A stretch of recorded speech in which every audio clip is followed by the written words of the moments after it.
Hey everyone, happy Sunday. We are officially here for our Sunday weekly warm up. Brad Hughes is, of course, here. I've been MIA forever on this show. I'm so glad to be back. We have a lot of things we're going to talk through, some really good strategies for those of you who are looking to spice up your dinner conversations. And we're going to be talking about interviews. If any of you are considering other job opportunities, or maybe you're on an interview panel, this is going to be an opportunity to talk through interview techniques, and everything in between. We're going to try and make this as helpful as humanly possible. So stick with us. We'll be right back.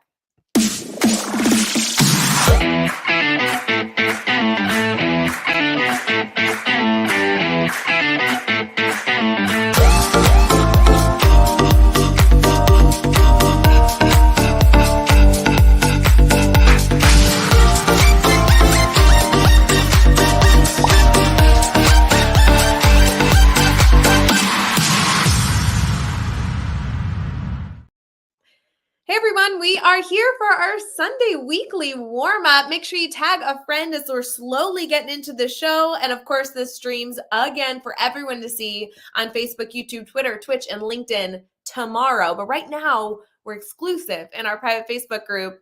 Brad, I am so thrilled you let me come back on the show. There's nothing to let you come back to the show. I'm thrilled that you're back too. It does feel like a wonderful homecoming to have you back in, and I'm glad to see that you're doing well, feeling well, and just reunited. And it feels so good here in the Sunday weekly warm up space, Ray. I will say I have been thinking about you a lot, and I have not missed a show. Like, I've watched every show you've done. I just haven't been live with you because of travel conflicts and because of I had COVID, and that, like, I don't know, that rocked me hard. So Oh, I am very, very, very, very glad to be back on my favorite show with my favorite host. you're my co-host with the most on the Lake Michigan coast, and we've got Julie, and we've got others joining us tonight. There's some love hearts, some green hearts for you, Ray. Hear it from Julianne, and Cheryl's here. Good evening, Cheryl. And if you're Hi. joining us live tonight, let us know who you are. Hit us up in the comments. Let us know where you're joining us from. We would love to hear from you. We would love to hear what's coming up for you this Sunday night as you get ready for your week in education, whatever your important role may be. Brian's with us tonight. Good evening, Brian. Brian is in the comments again too, Ray. So welcome back, Ray Hewitt. Tell me what's going on with you. You know, every time I see Brian's name, I want to talk sports. And actually, Brad, that was what I was going to bring up to Yep, you just naturally, because there was an F1 race that I'm sure you watched sure did. because you're a big F1 fan. Brian, I know, is a big soccer guy. And I'm just going to put this out there, Brad, because I don't know anyone else's love for this, but it is officially golf season in my world. And I Yep. have been golfing 3 times in the last week and a half. Oh, fantastic. Tell me a little bit about your favorite places to play, your favorite way to play, like best ball or 9 holes, or what do you love to do? Okay, so this is the first season that I've been able to golf with like both shoulders healthy. Because last season I Right. needed shoulder surgery, had that done in August. So I was very excited. Um, it's been amazing. I've been doing 9 holes. I think I want to get to 18, but 9, I was trying to kind of get a good groove. And Brad, I have golfed at a few different courses. My favorite by far, I just did recently. And I don't know if you're a golfer, but if you ever come into town, I will take you here, my tree. It's called Arrowhead in Wheaton. And I don't know how to describe it, but lots of hills, lots of water. The sand, for whatever reason, is just beautiful, like very light and bright. And it was a tough course. I like walking a course versus using a cart, but it was really good. It was really good. Do you golf on your own, Ray? Do you go out and walk the 9 by yourself, or do you have friends and colleagues that you golf with?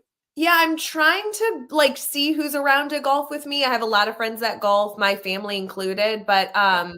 to be honest, Brad, I might be a little obsessed right now. I would totally go play 9 holes by myself.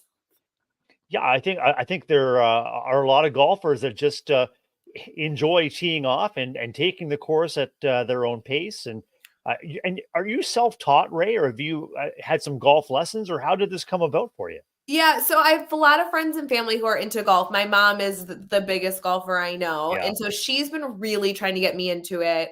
Last season, she gave me a set of her own clubs, and I was like, "Okay, maybe I'll try." I feel like I was doing the whole season blind though. I don't know if anyone else is like this. I literally knew nothing. So it was purely starting from the beginning. And then with the shoulder thing, I was just like, it was the blind leading the blind completely. This season, I like feel healthy. I understand what clubs to use. Actually, today I can officially announce I just bought my own set of Oh, clubs. great. I know. So I officially have like irons. I didn't have any irons I was using last season. Yeah, I'm like kind of nerding out. I'm super excited.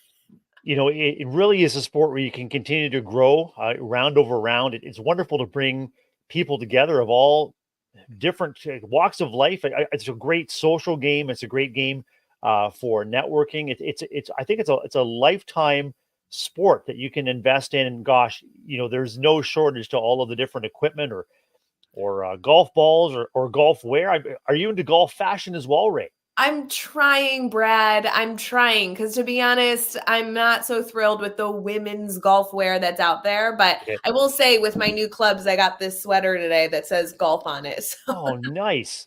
I'm working on it. I'm working on it. So, Brad, are you a golfer? Have you been golfing? Are you a golf I person?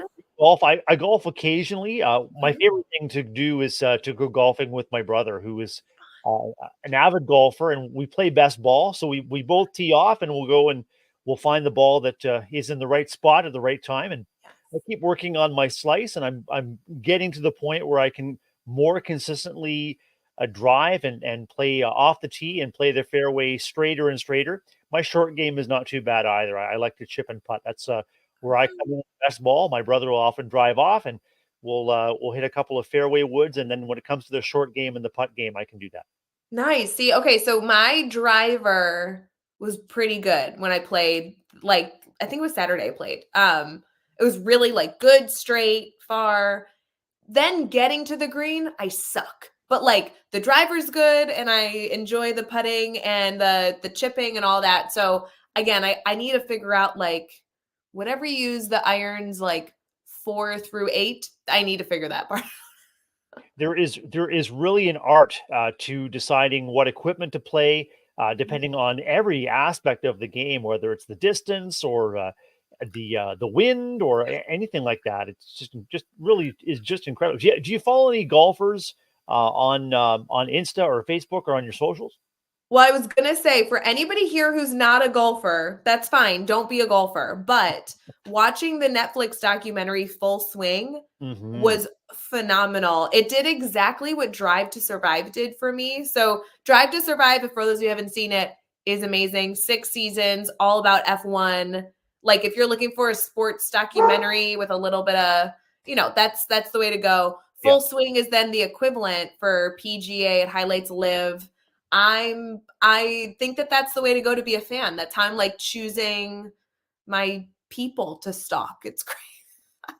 It's a There, good there hobby. It gets me outside of education is really what it is. Like I do, That's key, and it's yeah. it's it's it's beautiful. Like it can almost be meditative. I mean, if you're going out on your own and you're choosing whether it's maybe a sunrise tee off or at sunset, just some people call it a good walk spoil, but awesome. Just an awesome opportunity to be out in just surrounded by nature and doing something that brings you joy. And many people just find it just so relaxing and contemplative. Yeah. So for any of you, I know it's considered like it's very well known golf is an expensive sport. I really am trying to do it as inexpensive as possible. And for me, Brad, my favorite place to golf just so happens to also be the closest to where I live. And a bucket of balls is $7. So I'm like, Yeah. I can spend $7. Like I can do that. Like have other people pay for the rounds of golf. I'm going to go to the driving range. Oh, that's amazing. Do they, if you wanted to, could you take advantage of lessons or coaching at that Yeah. spot too? They have all of it. So Yeah. I'm gonna be like the biggest advocate ever for this like silly little golf course in Wheaton, but I loved it. So, Oh, but that's wonderful. anyway, I know there's other sports going on, but that's kind of what I've been focusing on the last week or so. What was a big weekend in Formula One, as you mentioned, the Chinese Grand Prix took place in Shanghai. So we had that on over the weekend. It was the first sprint race and sprint qualification race this season. And the next race coming up in, I think it's the first weekend in May, is actually the Miami Grand Prix in the Miami. US of A. Yeah, it's May 3rd through the 5th. Brad, I want to know as far as the F1 race, I didn't watch it, but I saw the standings and I saw the highlights. Were you at all surprised that there was a McLaren that came in second? That felt like a big doozy. I feel like I need to go in and better understand how Norris got all the way up there. That Yeah, doesn't feel common to me. yeah, a little surprised. And I think Lando Norris was also surprised that he was second on the podium. He was talking after the race about he actually bet against himself with some of his colleagues in the paddock, that he figured that Ferrari would certainly have more pace than he did, but Right. he crossed the line second ahead of Checo Perez in the Red Bull car. Of course, Max Verstappen leading the race just from the get-go. And, within the first 2 or 3 laps, it opened up a gap of probably 3 to 4 seconds, and then just built on that over, lap over lap. So we're big McLaren fans here at our house. We cheer for Really? Lando Norris, and we love to see all of the different drivers and teams succeed. We love the rivalry, and we just love the technical aspects of the sport as well. Do you have a favorite team slash driver? And those can be different. I know you can have a favorite team and a favorite driver, and they may not be at the same, on the same crew, but do you Yeah, have a we're favorite? we're yeah, we're just fascinated with how well Max Verstappen continues to do. I mean, we were just fascinated with his ability and the technical expertise of the Red Bull team. We love seeing McLaren come along, and we root for both of those drivers there. Oscar Piastri is the other driver, along with Lando Norris. Two great guys, two great young guys who are partnering with their McLaren team to try and continue to get better and better in the standings. We love Mercedes, Ferrari. Like we really don't cheer against anybody, Ray. We're just happy. We're just happy to see them succeed, and we just love the personalities. I love it. Love it. Love it. Love it. So fun. Brad, I know that we could talk soccer, we could talk shop about a lot of things, but I wanted to give our community here a little tidbit of, if you are struggling to talk to your family over dinner, especially those of you that might have children at home or partners at home, that we could maybe model some questions that could be good reminders on how to continue to foster those conversations. I assume these also could work if you're trying to foster a conversation with a student that you're trying to build a relationship with, or anything else. So sports definitely can be one of them. I think that's a great way to build relationships. Are you up for a few other questions I have ready for you? That sounds amazing. I'm absolutely ready. Awesome. And then after this, friends, when we get into our Sunday strategies, we are going to talk interview techniques. So if you have any specific interview questions that you want Brad and I to be able to talk through, let us know. Brad, I just looked up like 10 meaningful questions to ask. I said over dinner to loved ones. And there are some interesting ones here that I think we could maybe put in like our back pocket, like our toolkit, to be able to bring these out. One is, what's something that made you smile today? Brad, could you tell me something that made you smile? My daughter's birthday is today, Ray. So that made us smile, and we were reminiscing through some baby photos and some baby memories that my wife crafted soon after Megan was born 22 years ago today. So that made us smile. And what came up for you? What made you smile today? Yeah, I would love to, anybody in the comments, we'd love to hear what made you smile today. Make it short, make it sweet, don't work too Love it.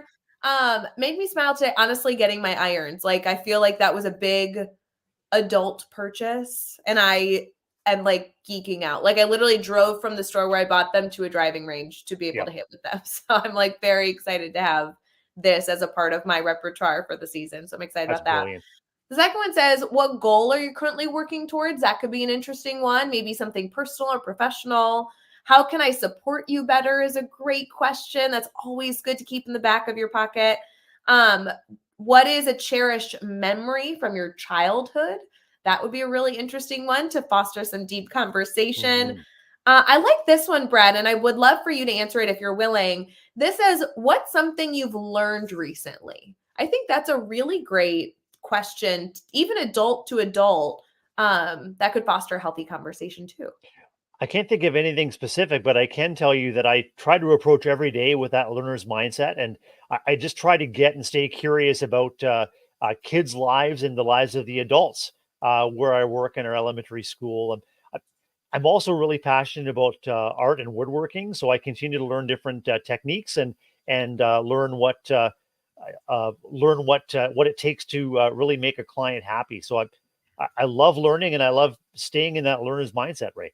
Well, and Brad, I feel like if I asked this to you, I'd be like, what's something you can teach me? Like, give me a fun fact, because you're full of fun facts. So it's not even about like, oh, tell me the most recent thing you learned, but tell me something you don't think I know. And like, that could be a really fun way to trade, cool little tips and tricks. That would be really cool. I love that question. Tell me something that you don't think that you already know about me, or maybe tell me something that Yeah. you don't think anyone knows about you. It doesn't have to be sort Yeah. of a deep, dark secret. It can just be something that that lights you up, or something that rarely comes to mind in terms of conversation. Does anything come to mind for you, Ray? Like something that maybe very, very few people know, but you think is an important sort of facet of you? I have the worst answer because it's so relevant. I literally just had this happen. There's Okay. a better answer somewhere deep in my mind. But before we came on the show, I was scrolling through Instagram and I was learning the different breeds of turtles in the ocean. Oh, what? And I'm such a sucker for like my personal Instagram, not my Yeah. professional one, but my personal one is very much like ocean, water, what creatures, what's going on. I love the ocean. So And apparently you're there's in. lots of breeds of turtles, Brad. Oh, you're into turtles. I had no idea that you're into turtles. That is really, really cool. I mean, they're so pretty when they're swimming. Like, can you really say looking at an underwater camera with a turtle going through the ocean isn't like the very relaxing?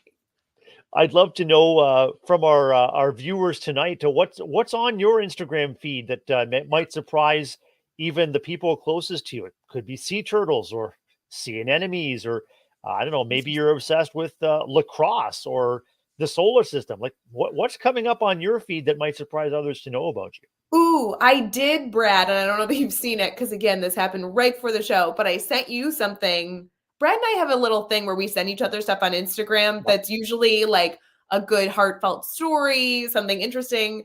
I don't know why I sent this to you, Brad, but it was so cool. It was a picture of Mercury in front of the sun, and you Okay. could see the difference in size. Let me just spoiler alert, the difference in size is like appalling. I mean, it's like Mercury's like a dot and there's this huge picture. And I was like, Brad needs to know this. I'm gonna send this to him on Instagram. That is exactly right up my alley. I haven't seen it yet, but as soon as we get off the air, I'm going to check it out. Yeah, it was super good. See, I like that stuff. All right, other questions you might want to put in your toolbox for questions to ask people, your loved ones, family members, people that you are working with at school. What's a place you're dreaming of traveling to? What's a book or movie that's impacted you? What's a skill or hobby you'd like to pursue? What's your favorite? Oh, I love this one. What's your favorite tradition or ritual in your family? That one would be so cool to ask students or adults. I love that one. The last one here just says, what's something you're grateful for right now? So little tidbits, little things to consider. These are back pocket questions that you can have ready for any interaction. It could be someone that you've just met, or it could be someone that you want to get to know better. All of us in education, we're taking stock of the relationships that we have and the relationships that we want to continue to invest in. Ray, those questions are just fantastic for that for just that occasion. Well, hopefully it gives people something extra as they head into their week of little conversation starters they can have or continue to build relationships with people virtually that you're connected with in your PLN or that you're seeing in person. Brad and I are going to get into some interview strategies and techniques. So if you are interested in that, please stick with us. And of course, if you have a friend that's a part of our Teach Better family, especially as we're streaming live exclusive in our private Facebook group, this would be a great spot to tag a friend and say, hey, they've been talking about something that you and I are both interested in. And maybe you guys are looking for some interview ideas, whether it be because you are on the interviewer end or the interviewee end. We'll be talking through that. So stick with us.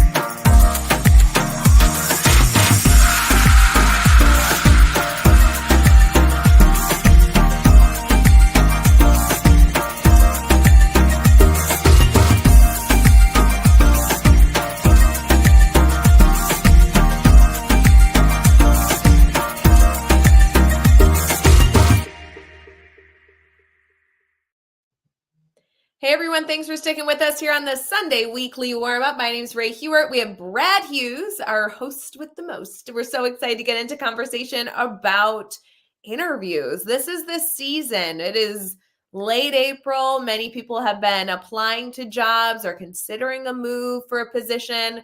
We'd love to make sure you feel supported with that process. Brad, obviously, with your background in a principal role, you have had not only a lot of interviews yourself as somebody interviewing for new jobs, but I assume you also have been a part of the hiring process, which gives you such a great perspective in this. 100%. As we were just discussing just before we got on air, I just completed a cycle of job interviews for a long-term occasional position at our elementary school. Went through 16 applications and selected an interview pool and interviewed for this teaching position, a fourth and fifth grade teaching position with an admin partner, and really enjoy that process and see it as an opportunity to get to know candidates through the process, as well as for all candidates, whether or not they're selected for the position or not, an opportunity to help them grow their interview skills through some feedback afterward.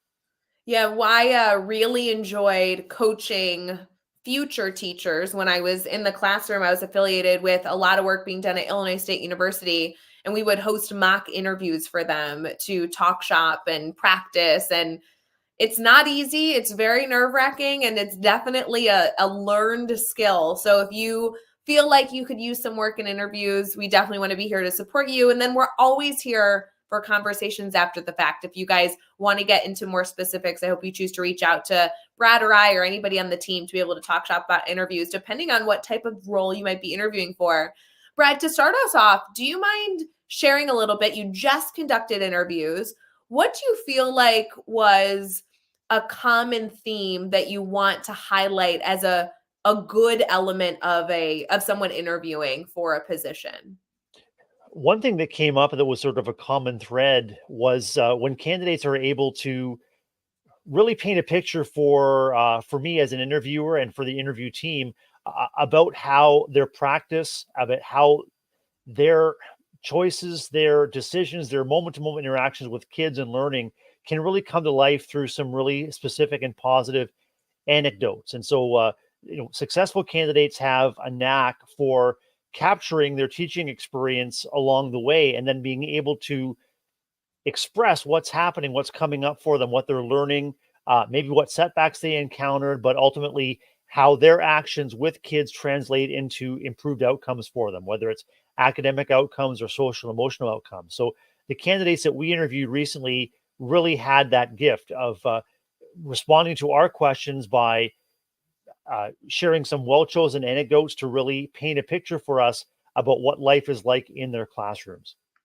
I think that's really helpful for people to do when they lean into stories to be able to accomplish that. When they answer a question that's presented to them in an interview, it's a wonderful idea for people that are responding to be able to get into a little bit of an example or a story for how they either have or would approach a certain conversation versus just saying, oh, this is my thoughts. But the story element, I think, is a really valuable way to answer questions simply because most teachers, I find, or most administrators, I find, when they're telling a story that they've actually experienced or they're connecting it back to a student that they've met, everything kind of lightens up on their face, right? If you're a little too hypothetical, it doesn't brighten you. But if you're able to say, gosh, I've never been in that situation, but one of my students, Kelsey, I can see this happening with her. And if that had happened with her, this is how I'd approach it. And just even saying the student's name, it really, like, as a teacher, it's going to brighten you up to become more warm as somebody that is in that interview position. And that's really the opportunity that we as principals and others that are leading interviews have, is to be intentional about inviting the teacher or the educator that's in that interview space, whether it's in person or virtual, to tell us and to show us what lights them up about what they do. There's a question here from Cheryl I wanted just to pop on there. And Cheryl's wondering about how to find that balance as someone being interviewed, someone, an applicant to the job, really coming through who you are as an individual versus giving answers that the committee wants to hear. And Ray and Cheryl, I can just tell you from my personal experience, and it may differ from others that you've met in an interview, but right from the get-go, I let applicants know that this space, this time is for them. It's for you. And I, as an interviewer and as a prospective principal and school leader for you, would much rather uh, have you have the opportunity to answer authentically, answer in a way that lets us know who you are, what lights you up about education, as opposed to, candidates are often coached to make sure you touch on this or make sure you say that, or you can call them talking points, or, I would much rather candidates be as authentic as possible, even if it reveals experiences that you haven't had yet, or if it reveals setbacks that you've had along the way. I just want candidates to know that we know that interviewing is stressful enough. I want to make sure I'm creating the conditions where candidates can be themselves and just really let us know authentically from the heart where they are as an educator. Well, and to your point, Brad, I love an interviewee that is able to emphasize their desire to learn and then just speak from their heart. I think so Yeah. much of interviewing that we forget is the committee, the principal, whoever's doing the interview, conducting the interview, will they want to work with you? Are you somebody that they're going to be willing to see every day in the lounge, to engage with, talk through student problems? And it's, if you weren't qualified, you wouldn't be there, right? That they've already gone through seeing if you have the credentials. So as much as the buzzwords are so important to work in, there are also things that you can admit you may not be as familiar with, be eager to learn, and then just be somebody that we want to work with. Because when I want to work with somebody and they're willing to be a learner in that atmosphere, I mean, that's how we do a lot of hiring on the Teach Better team. I will admit that, the qualifications are minimal. It's so much more about, is this person somebody that I'm going to want to talk to day in, day out and have that collaboration with? Whenever we have an opportunity to welcome educators into an interview, we want to make sure that they are the right fit for us, but also as interviewers and presenters, they're interviewing us as well as principals and school leaders. It's a space where you as an applicant can decide if this is the correct fit for you. That's why I prefer to have interviews framed in a way that we're getting to know each other through the interview process, and at the end, whether you're the successful applicant or not, there is more of an understanding amongst us as educators, as people that serve and want to serve a district and work with kids, and that often it's that opportunity for feedback following an interview that can really encourage an applicant, especially if he or she is newer to the interview process, encourage an applicant to stick with it and continue to grow not only their practice as educators, but grow their experience being interviewed for these important positions. I will say, Brad, something that I do believe is overlooked in interviews is body language. I would really love to emphasize for anybody preparing for a role, hoping to get an interview, a few different things, obviously, we want to talk about, but one of which is body language, being able to present yourself well, wear something you're comfortable with that is appropriate, feel good, look good, and sit up straight. I think body language is such an important opportunity that sometimes those rooms when you're interviewing can feel very stiff. Sure. Bring your personality. If you talk with your hands like I do, bring your personality. That's going to be a big part of making sure that you feel authentic, but also it relaxes other people in the room when somebody comes in and just can bring that personality, bring that confidence. You mentioned the importance the importance of having an opportunity to do a mock interview or to do a practice interview.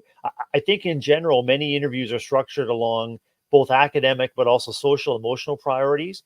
It's important to team up with a colleague or maybe a school leader in your own building if you're interviewing outside, and just someone that you know and trust that can talk you through how interview questions might be posed and kind of how to structure your interview answer so that you are answering in a detailed and authentic way, but also your thoughts are organized. You've got a clear way in and you've got a clear way out of each interview question and scenario. Brad, I don't mean to put you on the spot because we didn't prepare for this, but would you be willing to model that? could we maybe go back and forth with a few very standard questions and kind of on the spot give our answers and talk through feedback? I mean, they won't be perfect because you and I aren't perfect in our interviews, but we've done them a few times, and geez, I love being able to be a critic to myself. So this might be a cool opportunity. I think it sounds great. Yeah, absolutely. All right. So if anybody has questions here, feel free to throw them in the comments. But Brad, I know the first one that's always asked is, well, tell us a little about yourself. So I feel like that's one. You know the question's going to come. Why not prepare for it? It's a perfect question, and it's an opportunity for you to really set the scene for the interview questions that are going to follow. So it's a chance for you to uh, really bring out what your heart as an educator might be, talking about not only your experiences, but maybe what brought you to education and what keeps you involved, what keeps you engaged with education, and making the connection between who you are and the position that you're applying for as well. And I love that. It's also a great place to emphasize those qualifications you have that you want them to know and highlight a little bit about you. So, Brad, if you don't mind, I'm going to give an answer totally on the spot here. And will Perfect. you criticize what I do and give some feedback? Absolutely. All right. So, okay, you just asked me to tell a little bit about myself. Yeah. I would take a deep breath, try not start with an That would be like the big one for me. I'd say, hi, everyone. My name is Ray Hewart. I'm currently the CXO and co-owner of the Teach Better team. My background is in middle level education after I earned my bachelor's degree and my master's degree from Illinois State University. I also have actually worked with future educators being on faculty at Illinois State for a number of years to be able to highlight the growth that education can make. And my passion for mastery learning has really been something that I've been able to work on. In addition to that, I have 2 fun dogs, and I grew up in a very, very supportive community. It's actually how I got into education, was my struggle being a student and then being able to see how that supportive environment really allowed me to be successful. So I'm very appreciative to have this opportunity and eager to get to know you guys throughout this interview. You're hired. No, I really lost my train of thought halfway through. I just That wasn't evident at all. And what I love about your introduction to yourself was how you wove sort of the story of you, the story of your sort of educational journey. Also came back to it being very personal, being reflective on your own experiences as a student, and determined to integrate what you've learned and how you learned it into your life as an educator as well. super fun. It's also a great spot to put those buzzwords that you may want people in the interview to ask you about. For me, I was trying, not successfully, I don't think, but I was trying to integrate mastery learning. Maybe that was something they'd ask me more about. It's something I'm very passionate about. So it'd be something that kind of opened that door. And I don't know, for me, Brad, sometimes adding in that really personal touch, like having dogs, allows somebody else to be like, oh, we love dogs. And you're like, oh, tell me more. And, it's like kind of that personal banter can happen a little bit there too.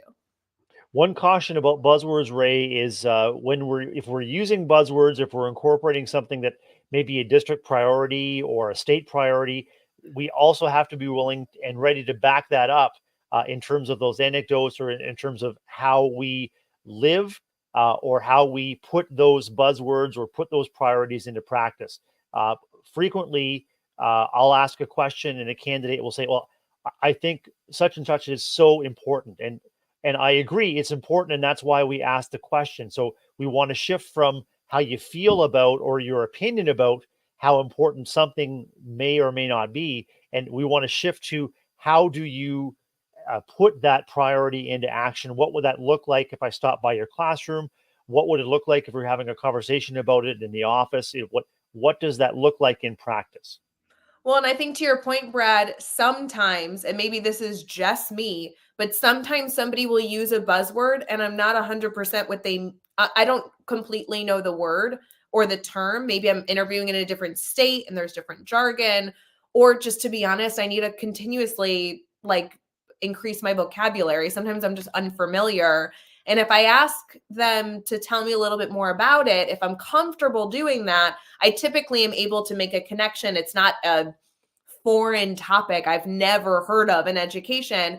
But another thing that might be helpful in practicing interview techniques is practicing what you're going to do if you're confused by the question. Because the reality is that with the nerves and with the people and all the things going on internally, I know I'll end up being confused, tripping over my words and struggling. So kind of preparing for that can be a really good step in the right direction. It's such a good point because there may be a time if you're interviewing out of state or out of district that they're asking you about a priority or about some kind of a topic or a buzzword that you may not be familiar with. I think it's appropriate to stop and ask for clarification. Yeah, you can let the interviewers know that you'd like more information about that, or could you rephrase that or help me understand a little bit more about what you mean? Giving you also time to kind of frame your thoughts and to respond according to your own context, and ultimately, if you can, bringing your context, your experiences, your lived experience into the context of the district and the position that you're interviewing for. Brad, I really like, even in your response here, you gave 2 or 3 quick one-liners that you can practice in the mirror before you go in, that can be a go-to one-liner that when you get a little tripped up and there's the butterflies in your stomach, it can easily come out because you practice saying it. One of them, I'm going to butcher it, but I think would you mind telling me a little bit more about that? For sure. Just a quick phrase. Honestly, that's not a phrase I use very often, even though, Brad, I know you do frequently. But if I practice that phrase and like had it in my back pocket, that could be something that at any point I could say, gosh, I would really appreciate if you could tell me just a little bit more about that. And then I would love to respond to your question. Yeah, and another thanks for another approach is to restate or reframe what you think they're asking. So you could say, for example, so what I think you're asking me, or what I think I'm hearing is, and you can restate it for them, giving them an opportunity to correct or refine or get you back on track if you're not quite on track there too. I love that, Brad, because I've been in so many interviews where we asked a question and the person responded and had nothing to do with what we asked. And that might be one of my biggest fears. So I love, this is again, something I know you do very commonly, because when I get to talk to you, you are so eloquent in the way you communicate. But one of them is that clarifying what you hear or what you heard. That is awesome, because I'll save you an answer that you waste everyone's time because it doesn't have to do with what you're talking about. I love that. That's great. It's an awful feeling, and I've been in the middle of an interview or answering questions where you feel lost and you feel you're off track and you don't kind of get yourself back on track. It might also be just a second to take a pause and just kind of share a laugh or like just be as lighthearted as you can and say, I'm not sure if I'm on track here. Can we just take a second and restate, reframe, and can I get a do-over? Or with your golf experience, maybe just ask for a mulligan, Ray. Oh, but seriously, like, that is so good. And I think, Brad, that those moments do bring out your personality if you're able to practice the recovery, because it's not about being perfect, but you do want to make sure that when and if you get tripped up, you respond to it in a way that is personable, right? You're going to trip up in the job too if you get it. So you might as well practice, gosh, I'd really love a do-over. Is this what you're specifically looking for? How can I make sure to do this well? You can also take advantage of an opportunity if the interview team provides it at the end. Frequently, we'll ask candidates, is there anything they'd like to ask or anything that you'd like answered? So that would be an opportunity for you to pose your questions about the role. You can pose a question like, in your view, who is the ideal candidate for this position? Or something else that I like to hear is when candidates are eager to know what other opportunities for service or leadership might exist in our school or on the campus. So you can use those clarifying questions to signal to the interview team that, for the 15 to 20 minutes that you've answered their questions, you've got a lot more to offer, and you can sort of give them a little bit of a taste of what it might be like having you on their staff. Yeah, keep in the back of your mind, you want like 3 questions to ask at the end of your interview. Brad, I love that as a first one. What does the ideal candidate look like? That's a really easy one. And by the way, friends, depending on the interview, bring a notebook with these 3 questions written down. You do not have to memorize them, but write that one down. That's a great way for people to clarify what they're looking for. Maybe they'll mention something that you want to further clarify or add to for the interview. So that's a great way to make sure you covered your bases. The second one, Brad, I really like to ask is, in one word, how would you describe working in this building? What I really like about that question is it may not give you much as the interviewee, but it's going to really bring personality to the room because you're asking people to talk about themselves and their school, which usually is a very prideful moment for them. And you kind of get to know the personalities of the team. Are they going to be able to chuckle back and forth at each other's answers? Or that's really going to give you perspective on the people in the room more than anything else. Mm-hmm. And Brad, I think a third question similar to what you said was, I would clarify your interest and maybe ask about resources. So, before we wrap up, I really just wanted to thank you guys for having me. I really enjoyed this conversation, and you all seem so wonderful in the work that you're doing. I hope to hear very soon. Would you mind sharing the timeline for this interview? Because I would be really interested in this being something that I move forward with. So a timeline is a great way to kind of wrap it up. I think the way that you respond to either an offer of the position or even feedback that you were not the successful candidate can leave a lasting and positive impression with any interview team.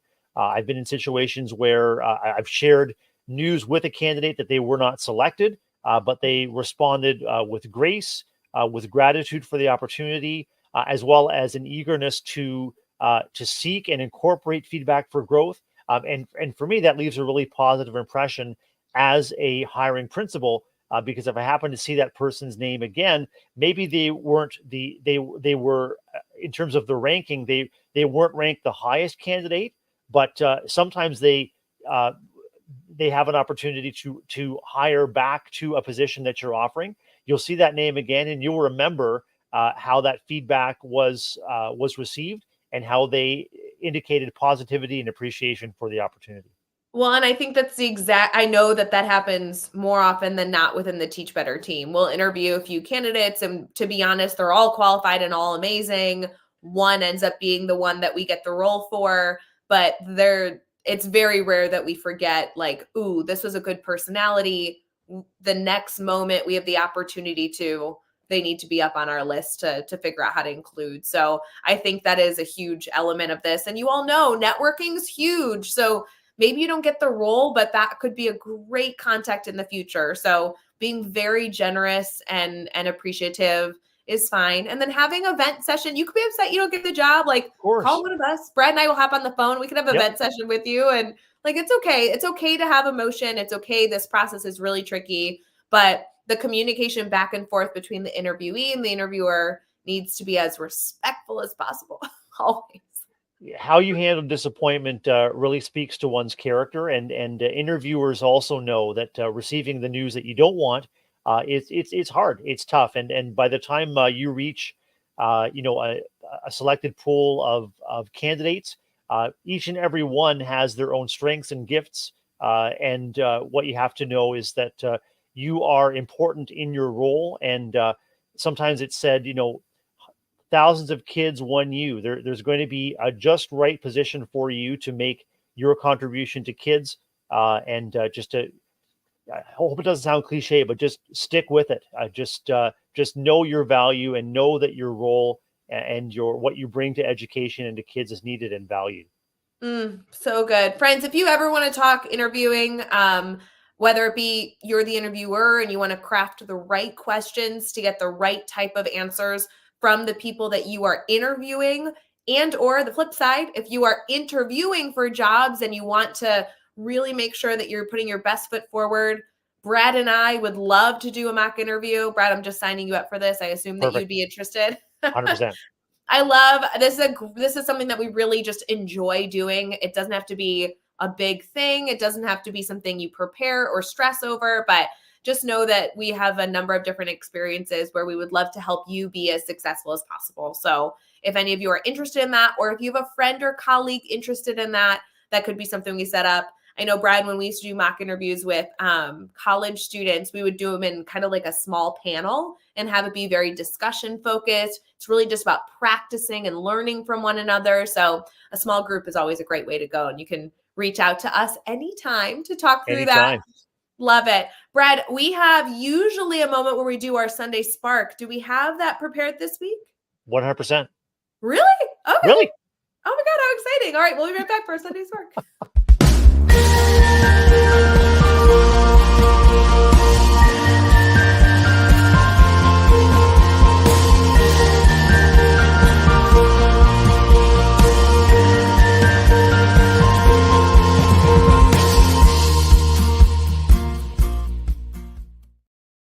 Friends, I love that it's Sunday and we have a Sunday Spark as we wrap up our conversation. Brad, what do you have for us as our Sunday Spark? Ray, you may have heard that there was a pretty big music release this weekend. Taylor Swift released not one, but two album-length new releases this weekend. I'm not sure. Were you up for the midnight release, Ray? I have not seen Midnight in a long time. But I did wake up to all of the information, and so I feel very caught up on the experience. But yeah, people were not only awake, but eager, and then awake again at the 2 a.m. release. Well, I want to ask you about your or maybe other people's falling asleep strategies. Maybe it includes listening to music or listening to the soothing sounds of nature. And this story I thought was really cool. This comes to us from onlygoodnewsdaily.com, and the headline is "Nature to Receive Royalties from Streaming Platforms." Ray, so whenever artists on major streaming platforms including Spotify and Apple Music use natural sounds in their recordings, they can choose to list nature or Mother Nature as a featured artist, and a share of the profits from that track will be distributed to environmental causes. What? Brian Eno, a celebrated musician and producer, said, "It's a way of saying to artists, we all use sounds like seagulls and waves and wind. Why don't we pay nature a royalty? Hopefully, if it's a river or a torrent or a flood of royalties. And then what we do is distribute that among groups of people who are working on projects that help us deal with the future." So you can list nature on the artist page on Spotify or Apple Music or your favorite streaming service. And for those tracks, at least 70% of the profits will fund conservation programs, Ray. How about that? What? Mother Nature as an artist on Spotify and Apple Music. I love this. This is so cool. I'm a huge fan of like nature sounds when I go to sleep. If I leave TV on, I'll just watch it forever. Sometimes I leave comedy, like stand-up comedy on, and that just like I'll listen to it forever and I won't fall asleep. Then again, if I do nature sounds, I'm usually out very quickly because it's just so calming. I love this. I can't believe we've never done this before. I hope this takes off. What I love about the Sunday Spark stories and just the little research that I do to kind of bring something to us every Sunday is just where people are finding ways to do good in the world with the typical systems and processes that we already have. It really is quite inspiring. So, I mean, if you're watching and listening tonight or maybe later on this week, just search up good news in the world and bring that to your colleagues, bring that to your kids, bring it to your kitchen table. Just it's amazing to see how these small actions within the systems that we normally have are making a difference. And it really is creative and really is quite inspiring. And in a news cycle where there can be a lot of bad news, a lot of dire news, close to home and around the world, just a little spark of good news, I hope, that we're bringing to you brings you some inspiration and some joy for your week ahead. I love this. That was a great Sunday Spark. I'm so glad that we were able to do that. Appreciate Friends, that. we've been able to have a lot of conversation over the last hour of our Sunday weekly warm up. We started with conversation about sports, let's be honest, but it transitioned into dinner table conversations, good questions to foster relationships. Then we went into interviewing strategies, and now we're wrapping up here with our Sunday Spark. If you missed any part of it, we hope you go back and listen. Our Sunday weekly warm-up streams exclusive in our private Facebook group over at teachbettergroup.com. But then it does stream everywhere where the Teach Better community can get it on Facebook, YouTube, Twitter, Twitch, and LinkedIn, as well as an episode of Teach Better Talk podcast on Monday nights after our Sunday stream. So friends, we hope you take advantage of the incredible free information that Teach Better is constantly trying to share and celebrate educators in this world. And hopefully there are a few things in here that you were able to take away from today's episode. Brad, thanks for letting me coming back to the show. I really love hanging out with you. That's really what this is. I just love it. It's just been a great show. So great to have you back. Welcome back, Ray Huard, and always great to team up with you. And thanks to those that are joining us live tonight. So many great comments and so much encouragement. Ray and I really appreciate you taking time to join us now. Yeah, I haven't clicked on the comment button on my end, and so it's been counting it. We have over 47 comments that happened during this stream. So really good to see people interacting with it. Hope everyone has a wonderful rest of the Sunday, and Ray, wishing everybody a wonderful week ahead too. Yep, we will have an interview next week and for the next few weeks as we wrap up our show at the end of May for a summer break. But we'll see you soon, friends. Bye. Until then.